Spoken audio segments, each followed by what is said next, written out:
ప్రభునందు ప్రియమైన దేవుని బిడ్డలారా, మీరందరూ బాగున్నారు కదా. నేను కూడా ఆరోగ్యంగా ఈ డిసెంబర్లో దేవుడు మనకి ఇచ్చినటువంటి కృప, మంచి వాతావరణము, మంచి కాలము, ఇదంతా సంతోషంతో అందరం కలకలలాడేటటువంటి వాతావరణం. ప్రపంచమంతయు గొప్ప పండుగ చేసుకుంటుంది. ఆ పండుగే మరి క్రిస్మస్. ఆ క్రిస్మస్ శుభాలతో మరి మంచి కాపరి మనల్ని కాచినటువంటి విధానాన్ని జ్ఞాపకం చేసుకుంటూ చిన్న ప్రార్థన చేసుకుందాం. ప్రభునందు ప్రియమైన దేవుని బిడ్డలారా, ఈ రాత్రి ఈ పగలు అనక మన కాచువారు, మనకు సోల్జర్స్ మన దేశానికి ఉన్నారు.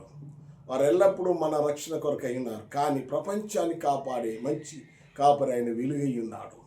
ఆ వెలుగులు విరజిమ్ముతూ కాంతి కిరణాల్లో మన అందరం జీవించాలని ప్రభువైన క్రీస్తు ఉదయించిన ఆ పుట్టుకను జ్ఞాపకం చేసుకొనుట మరి ఈ ప్రపంచమంతా ఉజ్వల భవిష్యత్తులో ఉండి యేసుని కొనియాడుతున్నారు, ఆరాధిస్తున్నారు. క్రిస్మస్ అనగా మహోత్సవం, క్రిస్మస్ అనగా ఆశీర్వాదం, క్రిస్మస్ అనగా దీవెనలతో నింపుకొనుట, హృదయం నింపుదల దయచేస్తున్నటువంటి దేవుడు ఆ మహోన్నతుని దీవెనలు మనకును మన కుటుంబాలకు అందరికీ తోడై ఉండును గాక. ఆమేన్. యేసు నామమునకు మహిమ కలుగును గాక. హల్లెలూయా. యేసు మంచి కాపరి. ఆ మంచి కాపరి మనతో మాట్లాడేటువంటి కొన్ని మాటలను జ్ఞాపకం చేసుకుందాం. దావీదు రాసినటువంటి కీర్తన గ్రంథము 23వ అధ్యాయంలో ఒక చక్కని మాట. దావీదు చాలా జ్ఞానవంతుడు. ఈ లోకంలోకి ఆయన మంచి మాటలు అందించాలని ఆ పెన్ను పేపర్ పట్టుకున్నాడు. ఆయన అలాగనే రాశాడు. మహత్తర జ్ఞాని అయినటువంటి సొలొమోను రాజు, అనంత జ్ఞాని అయినటువంటి ఆయనకి అన్నటువంటి దావీదు దేవునికి స్టార్సారుడుగా ఉండి ఆయన అలాగే రాశాడు. అంతేకాకుండా మన ప్రభువును, మన రక్షకుడైన యేసుక్రీస్తే నిజమైన దేవుడని నొక్కి చెప్పిన పౌలు కూడా అలాగనే చెప్పాడు. ఈ 2-3 సన్నివేశాలను మాత్రం జ్ఞాపకం చేసుకుందాం. ఎందుకంటే ఈ క్రిస్మస్ శుభాలతో అందరు శుభాలని చెప్తారు, కానీ మనం దుర్దినాలను కూడా జ్ఞాపకం చేసుకోవాలి. దావీదు రాసినటువంటి కీర్తన గ్రంథం 1వ అధ్యాయంలో మనం చదువుకుందాం. 1వ అధ్యాయము 1వ వచనంలో ఆయన పెన్నులో ఉన్నటువంటి, ఆయన హృదయంలో ఉన్నటువంటి, అంతేకాకుండా ఆయన ఆలోచనలో ఉన్నటువంటి సత్యం ఏంటంటే, నేనే చదువుతాను. దుష్టుల ఆలోచన చొప్పున నడవక, పాపుల మార్గమున నిలవక, అపహాసకులు కూర్చుండు చోటను కూర్చుండక, యెహోవా ధర్మశాస్త్రమునందు ఆనందించుచు దివారాత్రము ధ్యానించువాడు ధన్యుడు. ఈ ధన్యతలు కావాలి. ఈ క్రిస్మస్ దీవెనలు కావాలి అంటే నువ్వు ధన్యుడు కావాలి. ఏదో క్రిస్మస్ కాడికి పోయి చేయో, హల్లెలూయో, అయ్యగారికి స్తోత్రము, ప్రైజ్ ద లార్డ్ చెప్తే నీకు దీవెనలు రావు, నువ్వు క్రైస్తవుడు కాదు. ఎందుకంటే అయ్యగారికి నమస్తే చెప్పినా, ప్రైజ్ లార్డ్ చెప్పినా, ఇంకేమన్నా గుడ్ మార్నింగ్ చెప్పినా నీకు వచ్చే దీవెనలు రావు. నీ మనసు నూతన పరచబడదు, నీకు మారు మనసు రాదు. నువ్వు ఎవరితో ఉండాలంటే దేవునితో ఉండాలి, దేవునిలో ఉండాలి. దేవుని యొక్క జీవితం గురించి నువ్వు బాగా చదవాలి, బాగా అన్వేషించాలి. ప్రభు నా కొరకు చనిపోయాడు, ప్రభులో నేను జీవించాలి. ఆయన మరణము, ఆయన పుట్టుకను జ్ఞాపకం చేసుకో. ప్రియ సహోదరి సహోదరుడా, ఆయన పుట్టుకను జ్ఞాపకం చేసుకోవటమే కాదు, ఆయన పుట్టుకలో ఆనందం ఉన్నదని తెలుసుకోవటమే కాదు, ఆయన నీ కొరకు నా కొరకు ప్రాణం పెట్టినటువంటి యేసు. దావీదు ఎన్నో సంవత్సరాలు, ఎంతో కాలం ముందు ఏం రాశాడు? దుష్టుని ఆలోచన చొప్పున నడవక. అంటే ఈ లోకంలో ఒకడు ఉన్నాడు, వాడే మన హిందూ సోదరులందరూ చెప్తారు, నీకు శని పట్టిందిరా. నీకు ఏం పట్టిందని? శని పట్టిందని. మనం దాన్ని అపవాది అంటాం, సాతాను అంటాం. మన జీవితాల్లో అపవాది కన్నేసాడంటే మనం కుప్పగొలాల్సిందే. బైబిల్ అంతట్లో యోబు గ్రంథం మనం జ్ఞాపకం చేసుకుంటే, యోబు తన జీవితంలో అనేక శ్రమలు అనుభవించడానికి ముందు ఆ అపవాది ఎక్కడికంటే అటు ఇటు తిరిగి ఏమీ పని కావటం లేదని దేవుని దగ్గరికి పోయింది ఆ అపవాది. ఆయన అంటున్నాడు అపవాదిని, ఎక్కడి నుండి వచ్చావని ఒక మాట అడిగితే, ఆ లోకంలో అటు ఇటు తిరుగుచూ ఇక్కడికి వచ్చాను.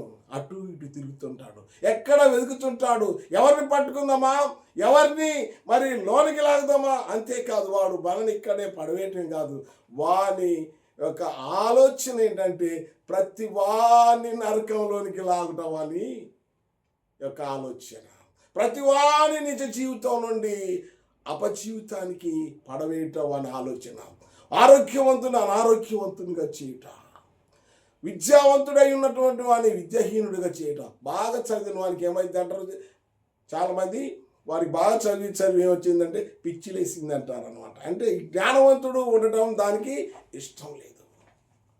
దేవుని బిడ్డలారా, పామరులను పట్టుకున్నటువంటి ప్రభువైన యేసు, లోకరక్షకుడైన యేసుక్రీస్తు ఆయన శిష్యులను వట్టి పామరులు పట్టుకున్నాడు. పేతురు, యోహాను, యాకోబు, బర్తలోమై వీరందరూ చేపలు పట్టేటటువంటి వాళ్ళని పట్టుకున్నాడు. సముద్ర తీరంలో ఉన్నటువంటి వారు, చేపల కంపు కొట్టేటటువంటి వారిని పట్టుకున్నటువంటి ప్రభువైన యేసు ఈ లోకంని ఎలాగంటే ఆయన శిష్యులుగా చేశాడు.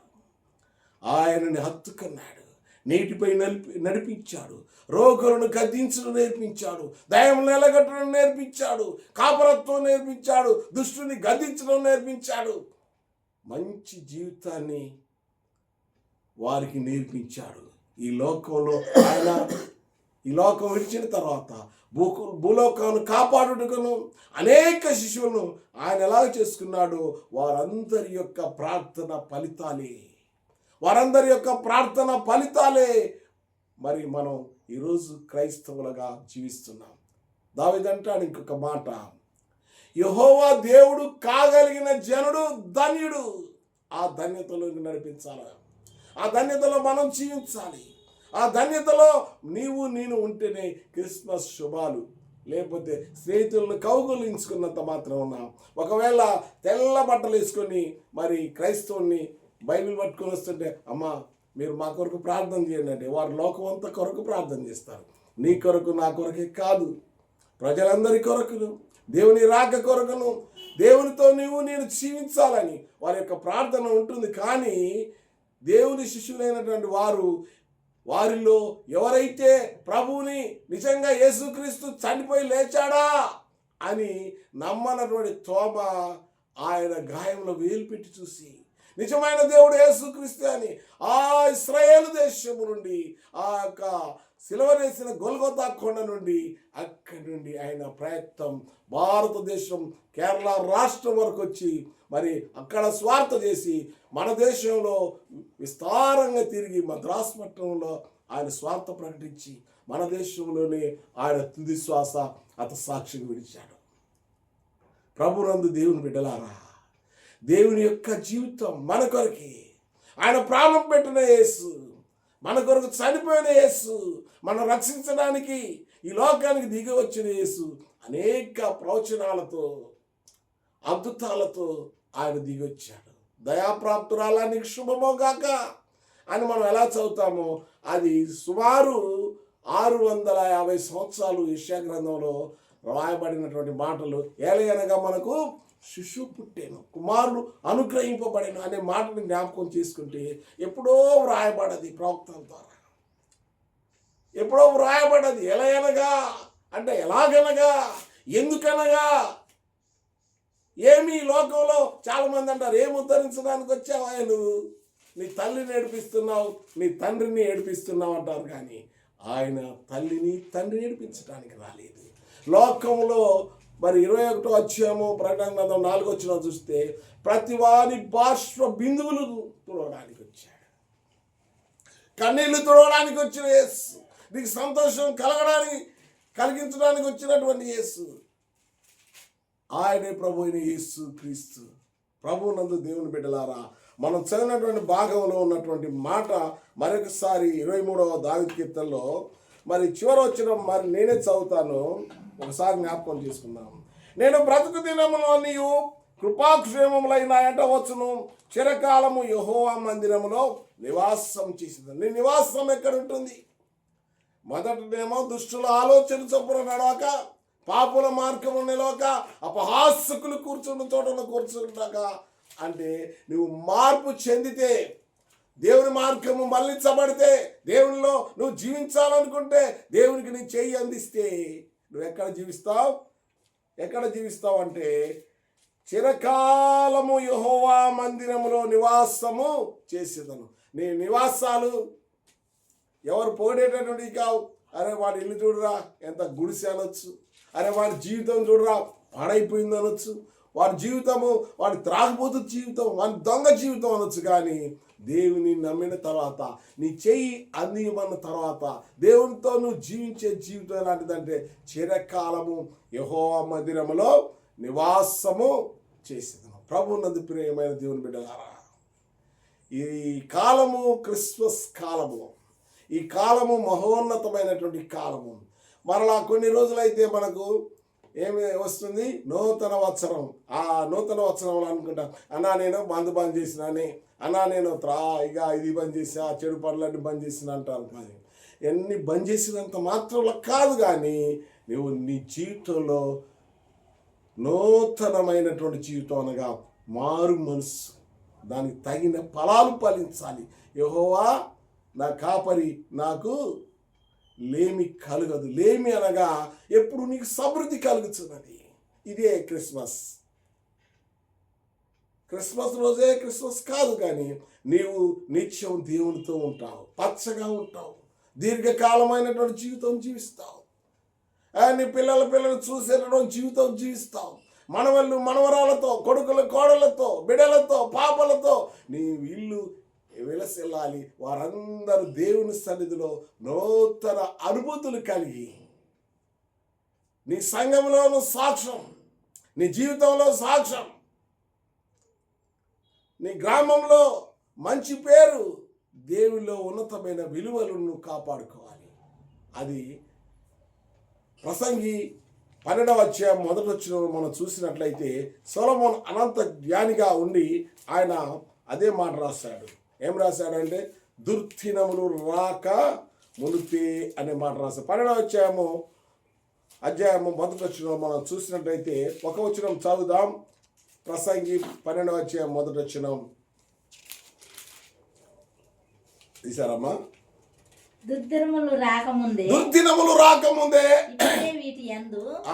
ఇప్పుడే వీటి యందు నాకు సంతోషం లేదు. ఏంటంటే సంతోషం లేదని నీవు చెప్పు సంవత్సరములను రాకముందే తేజస్సుకును సూర్య చంద్ర నక్షత్రం. ఏంటంట మనం అనుకుంటాము ఇక్కడ అందరం బాగుంటే బాగానే ఉంటుంది, కానీ మరి లోకంలో సమస్తము ఆయన మూలముగా కలిగినది ఏది ఆయన లేకుండా కలగలేదంటే ఏంటంట, సూర్య చంద్ర నక్షత్రాలు సమస్తము, పంచగ్రహాలు పంచభూతాలన్నీ ఆయన ఇచ్చినటువంటివి, ఆయన మూలముగా కలిగినవే. వాన కురిసి, ఆ భాగం కింది భాగం చదవమ్మా. వాన కురిసి వెలవకు పొంది ఏంటంట, నీ ప్రభుని స్మరణకు తెచ్చుకో. నీ తండ్రి అయిన దేవుణ్ణి, ప్రభు అయిన క్రీస్తుని కొనియాడి జ్ఞాపకం చేసుకో, ఆరాధించి జ్ఞాపకం చేసుకో, ఆయన వెంబడించు. ప్రభు నందు ప్రియమైన దేవుని బిడ్డలారా, ఈరోజు భక్తి తాత్కాలికమైన అయిపోయింది. ఆదివారం వచ్చిందంటే అటో ఇటో మందిరానికి వెళ్ళి మరి వెనుకకు తిరిగామంటే అన్ని విడిచిపెడతాం. అదే క్రైస్తవ జీవితం మాత్రం కాదు. క్రైస్తవుని యొక్క మరి ప్రణాళిక కాదు. లోకంలో ఆ దేవుడు అయిన ప్రభు యేసుక్రీస్తు నీకేం చెప్పాడు? నిత్యము ప్రార్థన జీవితం, దావీదు ప్రవచించినటువంటి జీవితం. అంతేకాకుండా ఎఫెసీయులకు రాసిన పత్రికలో మరి 5వ అధ్యాయము 15వ వచనంలో ఒక మాట ఉంటుంది. మరి జ్ఞాపకం చేస్తున్నాం. ఎఫెసీయులకు రాసిన పత్రిక 5వ అధ్యాయము 15వ వచనంలో, దినములు చెడ్డవి గనుక చదవమ్మా. దినములు చెడ్డవి గనుక సమయమును పోనీయక సద్వినియోగము చేసుకొనుచు అజ్ఞానుల వలె కాక జ్ఞానుల వలె నడుచుకొని అజ్ఞానుల వలె కాక జ్ఞానముతో చూసుకోవాలి. అజ్ఞానుల వలె కాక. ఒకసారి నేను సింగరేణి కాలనీస్లో పనిచేసేదండి. మేము పనిచేసినప్పుడు బాగా ₹2 కాగితాలు, రూపాయి కాగితాలు జీతం వస్తే ఆ కట్ట జీవలు పెట్టుకొని బాగా దాగి ఏం చేశాడంటే అజ్ఞాని ఒక గాడిద వండ్ర పెడుతుంటే దానికి తినిపించాడు అజ్ఞాని. జీతం అంతా పోగొట్టుకున్నాడు అజ్ఞాని. ప్రభువు నందు ప్రేమైన దేవుని బిడ్డలారా, జ్ఞానంతో, భార్య పిల్లలతో, బంధువర్గములతో, నీ యొక్క స్నేహితుల్లో మంచి పేరుతో, నీ దేవుని సంఘంలో మంచి పేరు, నీకున్న మంచి పేరు చెడగొట్టుకొనక ఆశీర్వాదాలతో నింపబడిన వాడై ప్రేమతో జీవించి, దినములు చెడ్డవి కనుక ఎవడు నిన్ను దోసుకుందామని చూస్తాడు, ఎవరు నిన్ను దిగదార్చుదామని చూస్తాడు, ఎవడు నీతో కలిసి నిన్నెప్పుడు ఆయన తన జీవితంలో నిన్ను ముంచాలని చూస్తాడు. ఏంటంటే ఆయన జీవితం చెడిపోయినటువంటి జీవితంలో నిన్ను అందులోకి విడుచుకొని పోతాడు. కానీ నువ్వు ఎలాగంటే మరి ఆయనను నీ ప్రణాళికల్లో ఆయన్ని దేవుని సన్నిధికి నడిపించి మంచి ఫలాలు ఫలించాలి. అది క్రిస్మస్. అది యెహోవా నా కాపరి, నాకు లేమి కలగదంటే నువ్వు అన్ని కలిగి ఉన్నావు, నీకేమి తక్కువ లేదు. ఆయన నీతో ఉంటే ఆయన దరిద్ర జీవితం, దిగజారిన జీవితం, పడిపోయిన జీవితం, చెడిపోయిన జీవితం నుండి నీ వెంట వస్తాడు. చాలాసార్లు మనం కుటుంబంలో మనం వెళితే మనం పక్క స్నేహితులతో ఫోన్ చేసి అడుగుతాం, అయ్యా నాకు కొంత ధనం అవసరం, ఇవ్వగలవా అంటే ఆయన అంటాడు, నీకు సమాధానం ఏం చెప్తారు అంటే ఇస్తారని ఎవరు ముందుకు రాలేరు. కానీ 10 మందిని అడిగితే కొంతమంది, ఒకరో ఇద్దరు నీ స్నేహితులు, నీ అన్నదమ్ములో అవును నీ అవసరాన్ని గుర్తించి ఇస్తారు. కానీ తండ్రి అయిన దేవుడు, ప్రభు అయిన యేసుక్రీస్తు ఆయన అడిగిన వెంటనే సమస్తాన్ని సమకూరుస్తానని వాగ్దానం చేస్తున్నాడు.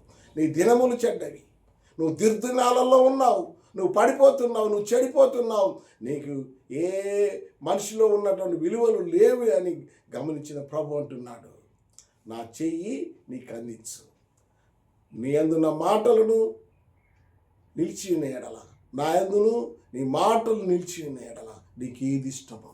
యోహాను సువార్త 15:6 ఈ మాట ఉంటుంది, నా యందు నీవును నీ యందు నా మాటలు నిలిచి ఉన్న ఎడల నీకు ఏది ఇష్టమో. నువ్వు మంచి బ్రతికిష్టమా, మంచి జీవితం ఇష్టమా, మంచి జీవితం జీవించుటలో ప్రభు అయిన యేసు నీకు ఇచ్చినటువంటి అనుదిన కృప, ఆ ప్రణాళికలు జీవించి మరి దుష్టత్వము నుండి, నీ దిగుల నుండి, నీ భయము నుండి నూతనమైనటువంటి నీ యొక్క మనసును జ్ఞాపకం చేసుకోవచ్చు. ప్రభువా, నేను ప్రభువా ఈ క్రిస్మస్ రానున్న దినాల్లో నూతన వత్సరంలోనికి నూతన పరచబడుటకు నాయనా నేను నీ సన్నిధి చేర్చున్నాను. నా బిడ్డలను, నా కుమారులను, నా స్నేహితులను రక్త సంబంధానికి ఇస్తున్నాను. ప్రభువా, నన్ను కాయు దేవుడవు, నా కాపరి నీవే, నన్ను కాచు దేవుడవు నీవే అని జ్ఞాపకం చేసుకుందాం. నా ప్రభునందు ప్రేమైన దేవుని బిడ్డలారా, ఈ మాటలు విన్నటువంటి మీరు దేవుని సన్నిధికి వచ్చి దేవునికి మీరు చెయ్యి అందించి మనస్ఫూర్తిగా ఆయన వేడుకున్నట్టయితే ఆ ప్రభు మీ కుటుంబాలను సమృద్ధిగా చేయుటకు ఆ ప్రభు అయిన క్రీస్తు మిమ్మల్ని ప్రేమిస్తున్నాడు. ఆయన నిరంతరం నీతోనూ నీపై లక్ష్యం ఉంచుతున్నాడు.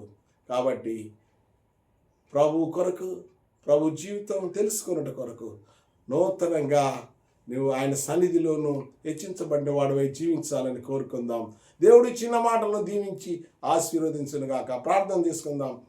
పరిశుద్ధుడా, ప్రేమ కలిగిన తండ్రి, మా చెడిపోయిన జీవితంకు, పడిపోయిన జీవితంకు ఎలుగుమయమైన నీ యొక్క అనురాగాన్ని పంచుటకు క్రీస్తుగా ఈ లోకానికి దిగి వచ్చి ఈ క్రిస్మస్ వాతావరణంలో మేము అందరం ఉండుటకును మాకు నూతన మనసు కలిగించమని ప్రజలందరినీ కాయటిలోనూ చూచుట్లోనూ నీ కృప గొప్పది గనక నన్ను కాపాడు దేవుడు, కునుకడు నిద్రపోడు గనక నిద్రావస్థలోని మమ్మల్ని మేలుకోను, మా జీవితమును నా ప్రభువా శుద్ధీకరించుమని యేసు నామములో ప్రార్థిస్తున్నాము తండ్రి. ఆమేన్.